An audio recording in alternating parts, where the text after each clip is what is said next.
नमस्कार. Ashish Datta YouTube channel मराठीमध्ये आपलं मनापासून स्वागत आहे. आज अशा एका नवीन व्हिडिओच्या माध्यमातून तुमच्याशी संवाद साधणार आहे.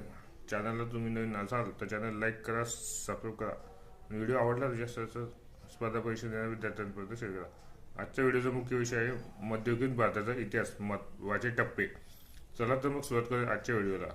इसवी सन 320 ते 550 हा गुप्त साम्राज्याचा कार्यकाळ म्हणून ओळखला जाणारा कालखंड होता.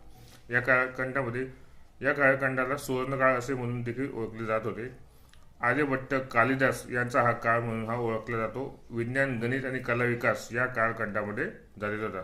दुसरा आहे इसवी सन 550 ते 750 च्या दरम्यान हर्षवर्धनाचे राज्य.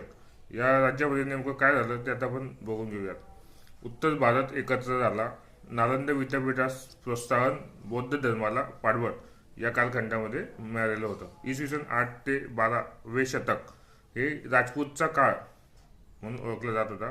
पराक्रमी राजपूत घराणी तसेच किल्ले व युद्धकला या कालखंडात प्रसिद्ध झाले. प्रादेशिक सत्ता अत्यंत मजबूत झाली या कालखंडामध्ये. चौथी आहे इसवी सन 1192 मोहम्मद घुरीचे आगमन. महत्त्वाचे पॉईंट आहे. इसवी सन 1112 मध्ये मोहम्मद घुरीचे आगमन झाले होते. तराईच्या लढाया या ठिकाणी झाल्या होत्या. पृथ्वीराज चव्हाण या ठिकाणी पराभूत झाले होते आणि मुस्लिम सत्ता स्थापन झाली होती. इसवी सन 1206 ते 1526 दिल्लीची सल्तनत. गुलाम, खिलजी, तुघलक, लोधी वंश या कालखंडामध्ये येतात. प्रशासन व महसूल सुधारणा या राज्यामध्ये कालखंडात झाली. तसेच स्थापत्य कलेचा विकास या कालखंडामध्ये झालेला होता. अशा रीतीने आज आपण मध्ययुगीन भारताचा इतिहास यामध्ये महत्त्वाचे टप्पे काय होते हे आपण आजच्या व्हिडिओच्या पद्धतीतून जाणून घेतले.